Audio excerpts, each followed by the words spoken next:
A Pakistani economist says that China has received a lot of unfair criticism from Western countries on human rights, noting that it's an attempt to undermine the progress that China has made.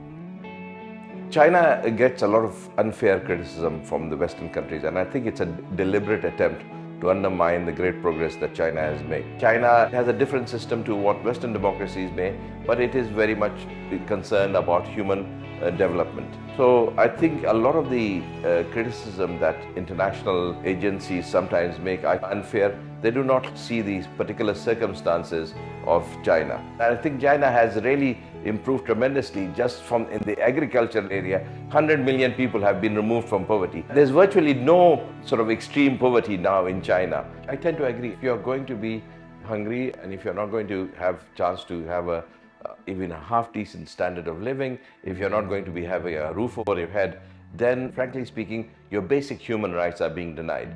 So it's fundamentally important to have those basic human rights. And China has made tremendous progress in educating its population. It has now one of the higher levels of education. There is a sort of view that it is Western democracy and a particular style of Western democracy that is only acceptable. It doesn't have to be exactly as the West prescribes it to be. And sometimes there is a huge amount of hypocrisy in what Western prescription is, because they very often support countries where there is very little human rights or democracy, but they just want to see an outward nature of Westernization.